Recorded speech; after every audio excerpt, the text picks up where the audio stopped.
Welcome to Talking Heads on USA Global TV, starring the one and only wonderful Dr. JACALYN. It's a prestigious place where world-class influencers and experts meet, and where you'll find the most trusted advisors and coaches for all things in life and business. Visit usaglobaltv.com to sign up for our newsletter, get the value you need, and be first in line to learn about events and giveaways and other valuable content. Connect with us. Email Dr. JACALYN at usaglobaltv.com to talk about how you can become part of USA Global TV. That's USA Global TV, where the doctor is always in. Hello, everyone, and welcome to USA Global TV and Radio. I'm Dr. JACALYN KERBECK. I'm the president, founder, and chief listening officer here at our network, where we currently have 29 live broadcasts each week. Our show today is Aging Gracefully with Humor. And who doesn't want to have a few laughs about some of the things that happen to us as we're getting older? I just shared backstage that I got my first letter from the Social Security Administration, and I said, okay, that's right. Next week, I'm 59 and a half. Yay, I'm still here. So let's have a celebration. We've got a great guest today. Let's welcome the star of our show, CATHY FULTON. CATHY, come on out. Good morning. Hello. How are you? Hello. Good morning. Good morning. I'm doing well, thanks. How are you? I'm doing good. Hanging in there. I missed the memo about fall. Today's first day of fall. You're dressed appropriately. I'm still in summer attire, so. Well, I think tomorrow is going to be like our first really crisp day. So I'm looking forward to it. I'm ready to, pull out some warmer clothes to wear, just wear different stuff. Yeah. Are you someone who likes all the seasons? Yeah. Oh yeah, I really do. I think I like the winter clothes more than the summer clothes, but I don't know. I don't know why I do. But I think I also like winter more than I do summer. I don't know why. Are you a skier? Oh, absolutely not. No, Okay. no. And it's so funny because I was thinking about that this morning. I'm scared to death of heights. And speaking of skiing, just to tell you how much I'm not a skier, a few years ago, we went to Whistler because Joe had won a company trip. And so off we go to Whistler. We go skiing, and which was down the beginner slope because I'm scared of heights. Okay, so the Rockies are much different than anything I had ever encountered in my life. I think Whistler, I think out west is the Rockies. I'm still in so much shock. I don't really even know which mountains I was on. Anyway, going down the mountain. So of course I fell. My ski goes right, and I'm falling left, and all these kids are zooming past me. I'm so scared that they are going to run over me. Anyway, long story short, Joe is at the base of the mountain looking at me, watching me, and I'm so petrified and so scared. I literally scoot down the rest of the mountain. You have no idea how long it takes to scoot down a mountain. So that's the very long answer to no, I am not a skier. Well, thanks for sharing that. I have a similar story. I was in Vermont, and I am also terrified. I'm not a skier. So I'm like, okay, I come off that chairlift thing, which is scary in and of itself when you're looking down. So you automatically are going, and somebody went into me, and then the two of us fell, and then someone came into us. It was a disaster. And as people get as hurt. we get older, yeah, especially as we get older, I'm not taking any chances like that because you don't heal the way you used to. No, you don't. But I'm just petrified of heights as it is. I mean, even so much so, going over a bridge. I've gotten to the point I can't. It's really hard for me, and it's like I pray the entire time. I have to turn off the radio. I pray the entire time I'm going over it, and the last time I went over one, I just said, this is absolutely ridiculous. This could easily defeat me.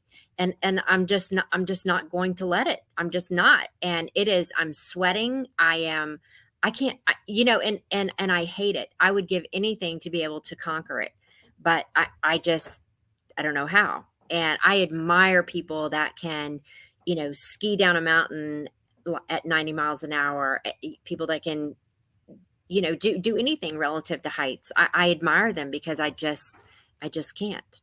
I just can't. Well, I guess we're not going to see you in a hotel glass elevator going up the side of a building anytime soon. Not unless it's the only way. I have to close my eyes. Just yeah. Well, the moment you said that, my feet and my hands begin to sweat. Just yeah. That's a good visual, right? I'm telling you. So anyway. Well, listen, it's a real thing. It's real, and I don't know what the answer is, but we have somebody here who might be able to help us. I don't know. I hope so. I need help. I need a lot of help. Before we bring out Rachel, I want to spotlight you, Kathy, because people probably know you also from what's trending and your work as an interior designer. Tell us about your work in the home healthcare industry. Okay, well, I have had my own home care agency since 2013. And what we do is for the folks that want to age in place, we go into the home and we provide caregivers. And some people just need us on an hourly basis, but really what we specialize in is providing live-in care. So that way there is around the clock care. And this is great for family members because then they can go to work, they can go on vacation, they can actually have a life and know that mom or dad or their aunt or uncle are taken care of. And so, this was all, the impetus was my mom had 2 strokes back to back. I was taking care of her, couldn't really find care that I felt comfortable enough for her. And so I was the one doing it. And I was just like, you know what? I know what people want. I know what people need. And so I got licensed and I started my own business. So if you're one of those that is wanting to age in place and need some help, give us a call. All right. Thank you so much, Kathy. And we have a very special guest today. She actually introduced the two of us. And yes, her mom is a dear friend. And I just love what Rachel's doing. So Rachel's going to talk to us today about burnout because burnout affects so many of us. And you and I were just having a conversation right now about things that are stressful for us. And when we get stressed, we can get burnout. I know sometimes looking at this screen after the whole week, I'm just like, wow, I can't even see right anymore. I've got to get away and go for a walk and do something. So have you experienced burnout as well? Oh my God. It's pretty common, right? Well, yeah, probably in every facet of my life. Yeah. Personal and professional, Yeah. And particularly at this time in my life. So yes. So I could use a good dose of Rachel today. Well, let's bring Rachel out. She is a burnout coach, an employee experience strategist. She's an author and she's a skincare consultant. Welcome, Rachel Boehm, to the program. Hello. Hello. It's so nice to see you both. Thank you for having me. Thanks for coming on. Pleasure. Yeah. Yes. So nice to see you. We were talking how much we love your glasses. They look great. Shout out if I can. They're the ones that do have the topper changes so you can, keep things fun or drop them on live television. That's pretty cool. I didn't know that they have that where you can click on. Yeah. If anybody wants I have a link to get a discount on my On a Mission bio, spread the love. Having fun, actually, that's a great segue. I know I totally interrupted your introduction of me, but having fun is one way you can prevent burnout. And so whether it's through having amazing clothing, you guys always look so fabulous. It's taking time to dress yourself and you express yourself through that way or through funky glasses or watches or just doing cartwheels in the park, whatever. But just bringing some fun back into your life is one way to kind of help counter some of the causes that contribute to burnout. It's not going to cure your burnout, but it can help. Yeah, when you said the word fun, I was like, ooh, what is that? But I do have fun by getting dressed up. Like we had a show the other day and I changed 4 different times into gowns. No one knew because you can't see it. But at least that was kind of, that was kind of fun. Yeah, absolutely. Yeah, no, absolutely. You got to do what's good for you. When I look at you and I look at Kathy, you both look so calm and radiant. You don't look like you're stressed, but we were just talking. We all get stressed out. We all feel burnout. What does that look like, Rachel? Well, I'm going to give my normal answer first, which everyone hates, which is it depends, because anything with human beings, depends on the context that we're talking about. And, I will give a more detailed answer, and I'm going to try to keep it where it's not a science class, right? But so essentially, we throw the word burnout a lot, but burnout is a very specific phenomenon. And so when we say I'm super stressed, I'm super tired, I'm so overwhelmed, oh my God, that doesn't necessarily mean we actually are burnt out. Even if we're saying I'm so stressed and overwhelmed, I'm burnt out. So burnout is actually when you are experiencing in high frequency, so if you think about it like on a scale of 0 to 10, if you're 8, 9, 10, a lot for a long time on 3 things, which are, then you're burnt out. And those 3 things are feelings of energy depletion or exhaustion. So when we're just, oh my God, I just don't even try to get me off the couch right now. Or emotional exhaustion, right? You just somebody told me that, their give a bleep is broken. That might be emotional exhaustion or physical exhaustion.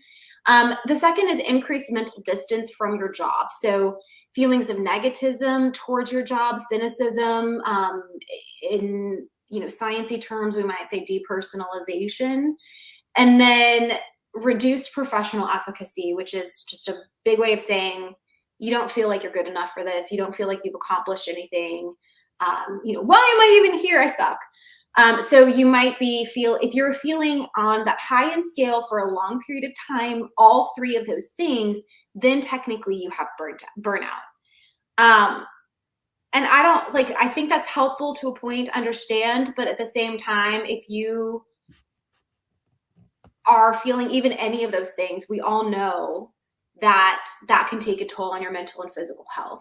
And so I think what's really important is to have this conversation to say, hey, even if you're not technically burnt out yet, there's still things that you can and should do so that you don't ever get there.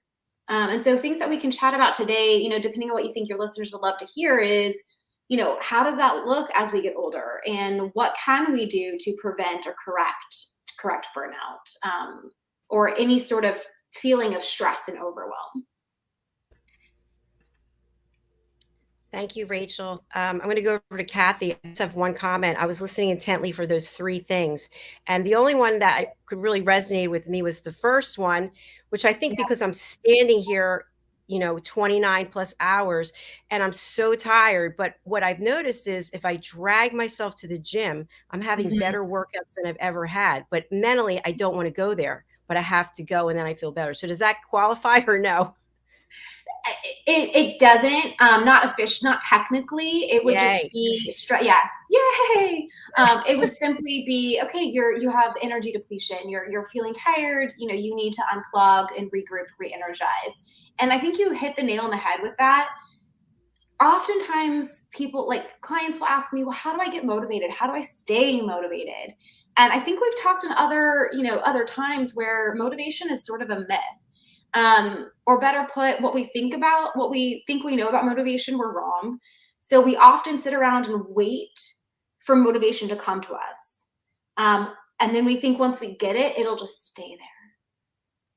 It is not a constant state. And actually, motivation typically follows action. So Dr. JACALYN, you may have noticed when, as you said, sometimes you're feeling tired and just oh, I just don't want to go work out, but I know I have to. And so you quite admirably get up and go do something, some type of movement. And I imagine that after a little bit, as you start doing it, you're feeling better, you're feeling a little motivated, that energy is coming. And then afterwards you feel great. And then you're so proud of yourself for doing it. But you have to remind yourself that that's going to happen, because at the start of it, you were just not feeling that quote motivation to do it. Yes, that's exactly right. I was actually playing the air guitar and dancing all around the gym to the music. So I was like, yeah, I'm having a great time. Kathy, over to you. What are your thoughts? Wow. Well, what I'm wondering is, how did you decide to become a burnout coach? What happened? Did something happen in your life, or? Oh yeah, I got burnt out. So you understand. I totally get it. You know, oftentimes coaches, whether it's, you know, like fitness and like nutrition, like we get into it because we need to try to correct something of ourselves, right? Or, you know, those of us doing kind of doctoral programs or beyond, or like, you know, the research is me search joke, where we're like, well, we noticed this problem we were having, so we thought we'd look into see if like anyone else is experiencing this, or if it's just us. And so I didn't know that it was burnout at the time. And at some points, you know, I was doing the same thing. I was like, oh my God, I think I'm burnt out. But I was really just kind of tired. I was grinding. I was not setting proper boundaries.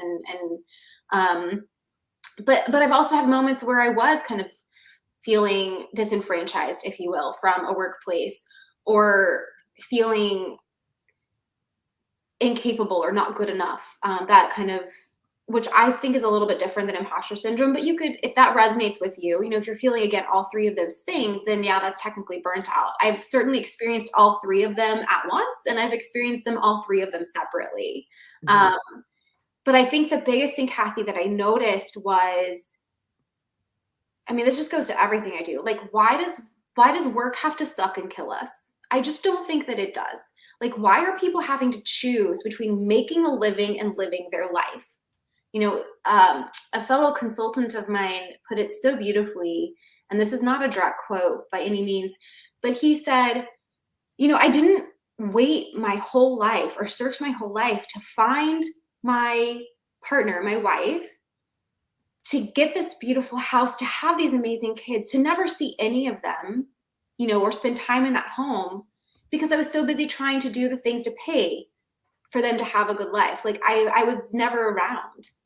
And I just don't feel like that is a sustainable way to live, and is increasingly no longer acceptable to people.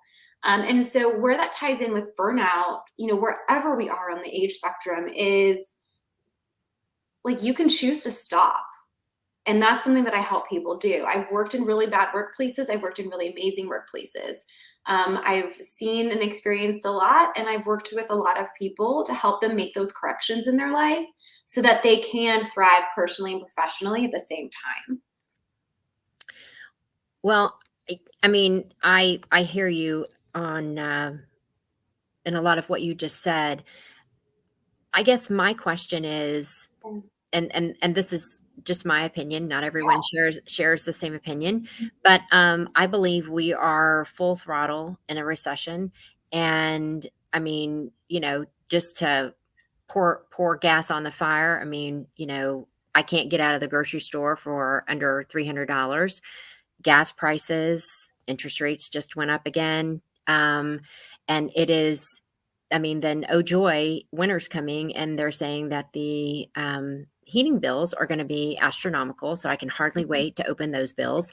So, I mean, I hear what you're saying, and I share the same thoughts. I mean, I would love to work less to be able to enjoy more. Mm-hmm. But when I'm just a very, I would say, pragmatic, realistic person. Yeah.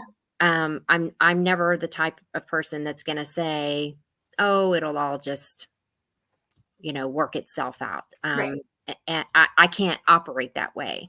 I think more power to the people that can. I cannot. And this old dog will not learn a new trick, I can assure you.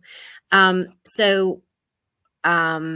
know, more and more people aren't able to retire because their 401ks suck. I mean, it's just, so I guess my question is, how do you mix reality with people that don't want to work as much? I mean, I'm really glad that you said that, because no one is saying, honestly, working less is not going to solve burnout. Like that's the thing. It's not.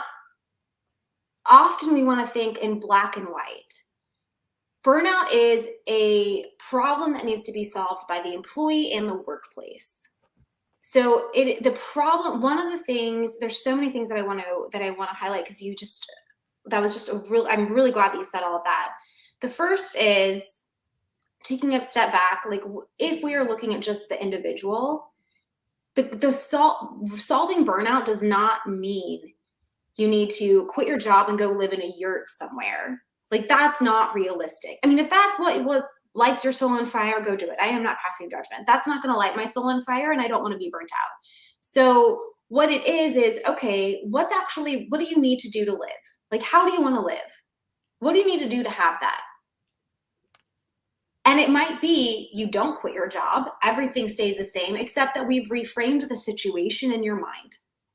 We've made certain trade-offs, because right now, in this instance, this is the world that you're going to be in. But now at least you feel better about it. We've exercised some control. So we've found the places in your life where you can make small tweaks that add up to big changes that make things more sustainable. Bigger picture, if it is real burnout, that the employers need to address the problem at the workplace level just as much as the employee needs to make steps, take action in their world, right? So for the employee, it's all right, what boundaries can we set? Where can you say no? Or how can you say no, right? Where can you delegate? Little things like that. Like, do you have a vacation policy that you're actually allowed to use, encouraged to use, but you're not taking it because you are misperceiving what would happen if you took it? So there's work that we can do with that individual. But then at the workplace level, what signs is the manager sending to their employees? Are they saying, hey, like we have 15-day like paid holidays or 14 paid holidays, whatever it is, and we have a 2 weeks vacation policy. But when anybody takes that, they're made to feel guilty. The leadership certainly never takes it. So why would they're role modeling the behavior that they want to see? So whatever action that the leaders are taking, that's what the employees are going to do and follow for the most part. So the leaders never take time off, or when they do, they're still working the whole time. They're sending out emails and messages and texts and Slacks and all the things all day, every day, 365, right? So what signs is that signaling to the employees that are trying to set those boundaries and take care of themselves? So that's the conversation that we're having when we talk about addressing real burnout. When I coach, and that's when I do with at the organizational level, when I work with an individual, they unless they're the entrepreneur, the solopreneur, which is kind of slightly separate, we really can only work on what they have that control over. And then the rest is, okay, how do we reframe certain things in your mind so that you don't feel guilty for setting boundaries? You know what your priorities are. You know how to enforce your boundaries, and you know what you need to do to build your resilience up enough so that it can counter these demands. And then the other piece, because we are talking about aging, is the answer may be leaving a toxic workplace at the end of the day. And that's not the call that I'm going to tell somebody to make. That's something that they have to decide for themselves with their family if they have one. But it doesn't mean they should put themselves in the poorhouse because they needed to quit a job, right? It may mean, okay, it's going to take a little bit, but I'm going to build my exit strategy so that I can find a job that pays, again, back to that lifestyle and my values and my priorities. But I know the end is coming because I'm going to start looking now. And now I have new criteria to frame that search. I hope that makes sense. I know I kind of went off on a little bit, but. Yeah. Yeah, I think that makes sense. And you touched on something right there at the end. What you shared really resonates with me because I was in corporate for my whole career up until 2020. I know Kathy's had her own businesses for a very long time. But as a business owner, I have never worked more than I'm working. I mean, my whole life is about working. And if I'm not working, there's no one else doing the work. So I don't feel burnout, but I do feel that ultimate pressure that some of that late work-life balance is totally out of balance. And I feel like it's for the greater good of where I'm going, as opposed to when I was in corporate, if I felt burnout, there were things that I could do for fun, for entertainment. And now I don't have that anymore. So I don't know. What are your thoughts when it comes to entrepreneurship? Entrepreneurs, we're just fun little weird people. I'm actually looking at entrepreneurs and hybrid entrepreneurs for my dissertation. And, there's, without going too much into all the things, like what really matters here is the entrepreneurship can build your well-being and deteriorate your well-being. It can do both. And so, we don't know yet, like which one it does most, and it's going to depend on the person and the stage of life. And so the important thing is, and this is why I believe it was Mark Cuban, but I'm not positive on that, but recently said, it's a terrible idea to follow your passions. And he was on a Freakonomics podcast. So he said it was a terrible idea to follow your passions. And when I first heard that teaser, I thought it was going to be because if you follow your passions, oftentimes that will lead to burnout, right? As an entrepreneur, because you're just like, you can't separate yourself from the business and you're always going but in that context, what he was saying was follow your skills, your abilities. Because if you may be passionate about being a professional, like figure skater, but you're a terrible figure skater, right? You need to go to your skills. And I think there's some validity there, but I wish he had addressed a little bit more of like what happens when entrepreneurs follow their passions to the point that it burns them out. Because that is also something that we are talking about in that space. For entrepreneurs, they're lucky and they're not lucky because they do have that full control. You are the employer and the employee. And so that's really where you need somebody to come in and help you look at your priorities, look at your values, and figure out better ways to work. It's not to say the work isn't going to get done, but how can we make the work get done better? Thank you. I wanted to add in, I watch Shark Tank with my mom almost every night. And you hear a lot on the show that they'll ask the entrepreneur, how much time are you spending in the business? So you have another job, so you're not fully invested. If you're not doing this 24/7, then you're not really fully engaged, and I'm not going to invest. So it's kind of like, I don't know. I don't know what the answer is, but I can see how being fully engaged, you can get burned out. So Yeah. To your point, I guess you have to do little things along the way to prevent that from happening. Well, I mean, are you fully engaged, or like to me, fully engaged doesn't mean you don't sleep and you don't eat and you like run yourself into an early grave. Because then honestly, like who cares about what is going on with your business, because you're dead, right? Like taking care of yourself is your job, is part of your job, whether you are an employee or the business owner. It's part of your job. If you show up to a networking event, and we all know like word of mouth is everything for any business. If you show up to a networking event and you look ragged because you have not been taking care of yourself, but you're engaged, you're fully on, do you really think people are going to trust you to take care of their business? Because you are showing up as if you're not taking care of yourself.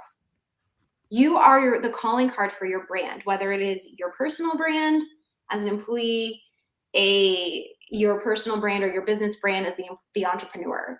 So I personally, and others working in the space, they're trying to show, like, change the narrative. This idea of sleep when you're dead is stupid. When you're dead, you're dead. And I'm not trying to go into other talks of the afterlife, but what I mean is that feelings of energy depletion, exhaustion, just that alone, they decrease your creativity. They shorten your lifespan. They increase the number of mistakes that you're going to make. they cause a ripple effect so that it leads to crazy cravings. You're craving more junk food, for example. So you're going to gain weight, which means you're probably not going to feel confident enough to go to the gym, which means you're going to gain more weight, which means you're going to start feeling like poop, which means you're not going to have the energy, which means what? How are you going to run a business or build a career when you don't have anything to give? And that's the point. It doesn't mean you can't work hard and work well and hit those goals, but it's just saying, you may have thought you were doing that before, and the only way to do it was to work 24/7 for 20 years and then chill. That actually was not the right way to go. And so it's taking a look at all of the literature, all of the research, and saying there's a better way. Let's figure out what that is for you. Wow, a lot to consider there. Thank you. Kathy, what are your thoughts? No, I mean, I agree, and I hear you. But moving on, you also do, because I wanted to make sure we got this in for you, is you are a skincare consultant. Yes, I am. And so, I mean, I know that women particularly are always wanting to age gracefully. Yeah. So, I mean, how did you get into this? I wanted to fix myself. I said the word fix because it's like a cute little line or whatever. It was the first verb that came to me, but for the record, I don't think anybody out there needs fixing, right? It's just something we say about ourselves, right? Like, God, if I could just fix this. But I just want to make a point in saying, I don't think anyone out there needs fixing. We all have things that we want to improve, that we want to highlight, that we want to diminish. But the goal is always, at least for me and the people that I work with and support, how can we be our true, fullest, most vibrant self, right?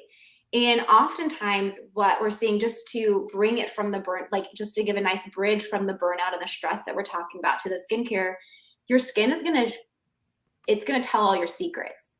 So, for me, what got me first into it is I had good skin pretty much most of my life. And I struggled a lot with my weight for a really long time. But I always had the pretty face. So when suddenly I was getting adult acne and then starting to see kind of a little bit of like sun damage and signs of aging and like stress was showing on my skin, and I'm like, oh my God, but my face, it was not full blown like my identity crisis, but I don't know if anybody else can relate to that, where the thing they've always counted on, whether it was a visible thing or not, suddenly started to go. And you just sort of were like, that was the thing I always counted on. And I was very fortunate that I was able to find a solution for that adult acne, for that sun damage, and then really just started to see tremendous results. And I was telling everybody about it. And then I realized I was approached, and I realized that like I could turn this into a really awesome, what started as a side gig, like so many people are doing now, leveraging e-commerce. And so I kind of tacked that on as a separate entity, but it really started as just, okay, I need a solution that's going to work, that I can count on, and I can take the guesswork out. Because I think we have all had that, where we go into the store, whatever store it is, drugstore, grocery store, department store, now Instagram and TikTok and all the things. And we're like, oh my God, what is going to solve my problem? What is going to solve my problem? And we're spending hundreds of dollars on these concoctions that just become this product graveyard. We're trying to learn all the ingredients and figure it out. And I don't know about you, but chemistry was not my thing. And we just need a simple solution. Or we're just looking for a simple solution that's not going to break the bank, to your point earlier, that's going to live up to the promises, rather than just some pretty bottle. And I found people needed that. And so that's sort of how I got started, was just another way to be a problem solver for people.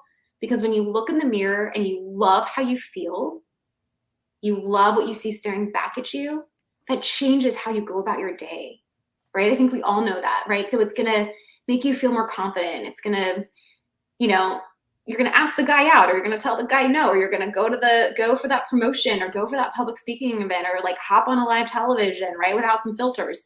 You're going to do all of these things that you wouldn't necessarily feel the confidence to do otherwise. And I don't know one person that does not want to feel better in their skin and look and feel their best, especially as we get older. Yeah.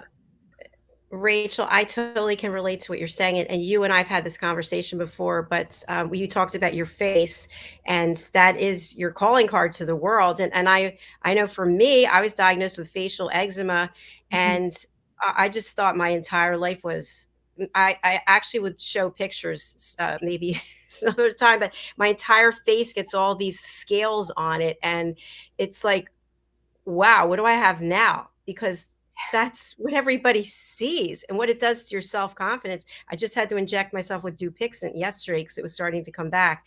But I think a lot of it, whether it's generational, I think it's also environmental, and I think it's also brought out by stress. What are your thoughts? Yeah, absolutely. So, I mean, look, your lifestyle, I'm going to take a step back because I'm going to answer your question, but just kind of give you a little bit of context around my answer. So when I was when I was doing more of nutrition and fitness coaching, which I still do to a point, but it's kind of, again, framed in that burnout. And so I do share some of this knowledge with my skincare clients as well, because I want them to be empowered consumers and really get the absolute best results. So I loved what one of my coaches, who, when I was going through the program, what the certification was saying, which is nutrition is sending a signal to your body. It is a message to your body telling it what you expect of it. And I share that to say, I think your whole lifestyle is that. So are you sending what messages are you sending to your body and your mind of what you expect from it? Through your food, through your drink, through your stress, through your sleep, through your whatever. Are you sending it messages of, we are going to be top performers, we are going to crush it, we're going to chill, we're going to have some fun, but we got big goals and we're here to play? Or are you sending it like, I don't really care about you because, like, I don't want to pick on a certain food, but, like, you know, the chips and the fried food and the thing all the time, not just every once in a while, but all the time. And, like, we don't really need to sleep, and I'm just going to kind of treat you like poop because I don't really care. We're just going to grind it out. What are you trying to tell? Like, what messages are you sending for how you want it to perform? Because what you feed it, literally and figuratively, is what it's going to respond to and do. And your skin, again, is going to kind of tell those secrets. Now, and yes, environment, humidity, seasonal changes. I'm working with my clients on how to shift from summer to fall and fall to winter and winter to spring and then back to summer. Your environment plays a part. Your topicals play a part. So the products that you're using, your nutrition plays a part. But nutrition, I will say, just plays a part to a point. So much like, you know, let's say you want to eat an apple. You're like, oh, love this apple. I actually have apples upstairs. I kind of wish I had a prop, but, you know, I love this apple. I'm going to eat this apple. And I really would prefer that this apple just kind of go right to my booty. But the cookie that I'm going to eat later, if that could just not go anywhere, that would be great. Or, oh, I'm feeling a little like dull. I heard I need some antioxidants on my skin to make it fresh and glowy. So I'm going to eat some blueberries and some other antioxidant rich foods. And if those could only go to my skin, that would be awesome. Unfortunately, that's not how it works. Same with water. Like, water is important. It is going to add hydration to your skin, but not in the way that we all think. And so, you know, it's going to serve your kidneys and your other organs first. You cannot target, like, spot treat your body with nutrition, much like you cannot spot treat with your workouts, right? You can do to a point anyways, I should say. I hope that makes sense. I know there's a few wacky analogies in there, as per usual with me. But the point is that it really is a collective approach. You need the topicals, but yes, your lifestyle and your exposures play a role, and your stress plays a role as well. Thank you so much for sharing all of that. Yeah, I know I hope that makes sense. Ask me away if it did not. No, it definitely made sense. I just wanted to share this. This is what I usually look like. Can you Oh, see it? yeah. Thank you for being so honest and open to share that.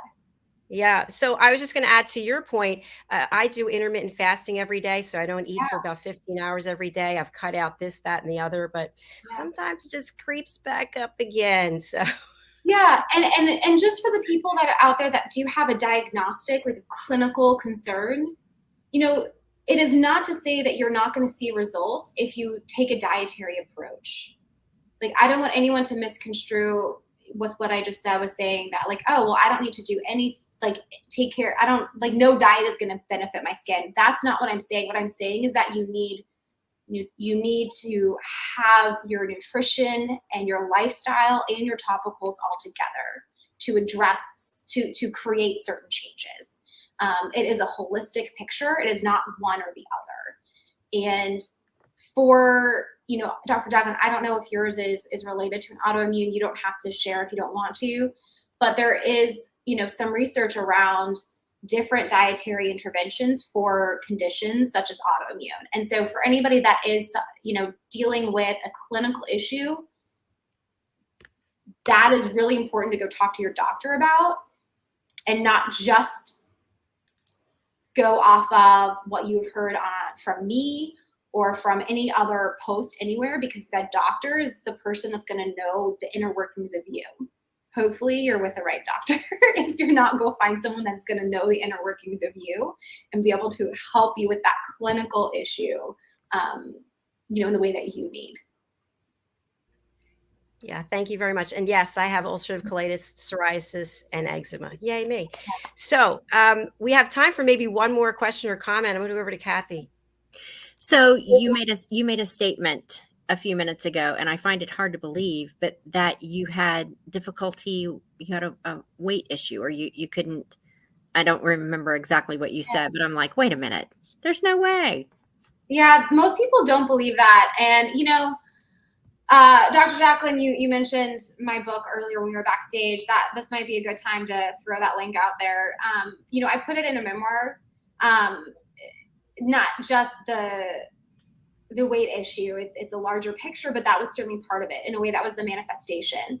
So, or how my inner struggles manifested themselves. Because I think something that most people will tell you, those that are dealing with an addiction and those that are dealing with a weight issue, and other people can argue another time about how, whether or not those are the same.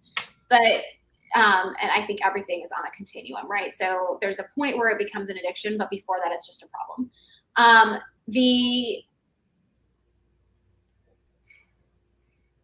I was overweight, I was very underweight, and then I was like a healthy middle, but I still had challenges to work through.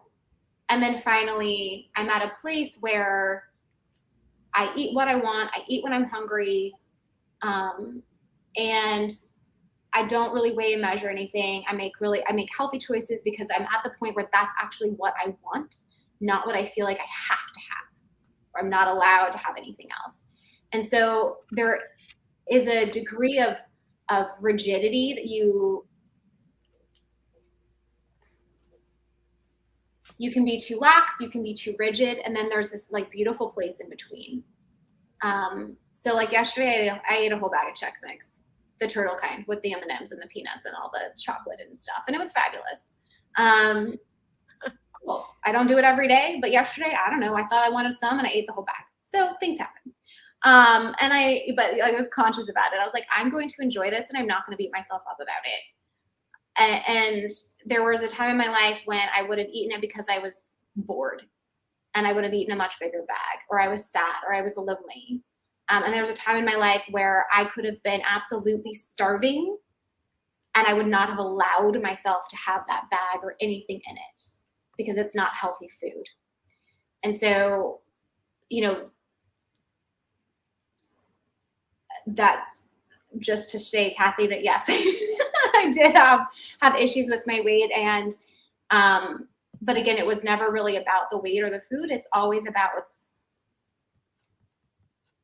an unhealthy coping mechanism for anxiety and lack of self-efficacy, lack of self-esteem. And thankfully, I was able to have some really wonderful people work with me throughout the years to get to a place where I could say what I'm saying now, which is that I don't see calories and points and macros when I look at food. I see food. So for anyone out there that has that experience, just know you can keep going in it and you will get to that place. It will take time and patience, but it is absolutely possible. Well, thank you so much for being so brave and sharing. I would share pictures, but it would take so long to find them. They're in my book, though. They're in my book, so there is proof. There is proof. So, Rachel, how do you work with your clients? Tell us about that process. Yeah, so everything starts with a complimentary consultation, usually about 15 to 20 minutes. And then we talk about, basically, I just want to ask a couple of questions. If I could wave a magic wand, I want to just get right to it. If I could wave a magic wand, what do you want changed? Where do you want to be? What would be it for you? We go through kind of what their expectations are, whether or not they've worked with a coach before, what coaching means and looks like, because it is different from consulting. And then I share a little bit about the program. So I work with people for 3-month blocks. And that's because what I found doing this is that people, unless they've worked with me before or they've worked with coaches before, the idea of like a 6-month or a 12-month just seems like a little terrifying of a commitment. And so I kind of reworked everything so that's like, hey, we're going to work together for 3 months. You can absolutely renew. But if you're good, you're good. Because also people are different stages in their life, right? Some people I've worked with them, like, I really just needed that 3 months of motivation to get me back in gear. And they're good. And other people are like, okay, we did 3, but now can we do 6? Because like we're peeling all sorts of onion layers and we can do that. We do 2 calls, about 40, 45 minutes every other week. So 2 calls a month, where Zoom or phone, depending on people's preference. Some people want the Zoom, some people just do not at all. And then in between that though, there's homework, for lack of a better word. So we'll do exercises that will help you really unlock not only where you're at, but where you want to go. And then together, I'm going to guide you so that you can build that bridge between where you are and where you want to go. So we have, you have me via email, we have little nudges throughout that time. So you're never left alone during those 2 weeks, but then we'll come back together and say, what's working? What's not? How do we move forward? And I found that just really fits people's schedules better and gives them time and space to reflect on what we've talked about. Whereas before, when we were doing it every week, it was a little too much, especially for people that we're coaching through burnout. They already have so much going on. So this is just a much simpler way to integrate those changes into their daily life.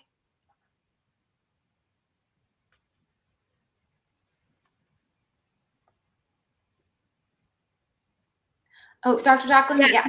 I really like the process. It's very simple and succinct. So thanks for sharing that. How do people purchase your book?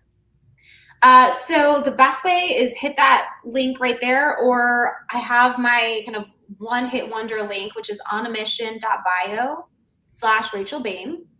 And from there, all sorts of fun things. So if you're a big audiobook fan, you can even join my Libby app group, Facebook group. It's for fans of the Libby app. I'm obsessed with audiobooks. You can get your fun glasses. You can get the book. You can get your weekly dose of motivation and even get some skincare samples, all the things. So, just hit that link and that will be the best place to kind of go find all the ways in which I might be able to support you. Fantastic. Well, thank you again for bringing so much wonderful, important information. I was really relating to what you were talking about today. And I know we'll have you back again. We'll look at some pictures and continue the conversation. Yeah. Thank you both so much for having me. And thank you so much for your wonderful questions. Thanks for coming. Thanks for coming. All right. We'll see you again. Bye for now. Bye. Well, she was great as always. And yeah. We have to actually get over to the other studio. I'm just looking at the time. We've got our next show coming up. Kathy, what's the best way for people to reach you, and who would you like to contact you? Well, anyone that needs home care services for an elderly parent or a loved one, you can contact me. You can just call me 703-402-1172, or feel free to email me. I'm at kathyfulton1965@gmail.com.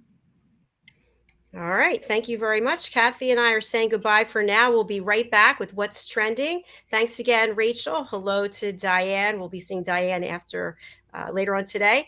All right. Thanks again. Bye, everyone. Bye.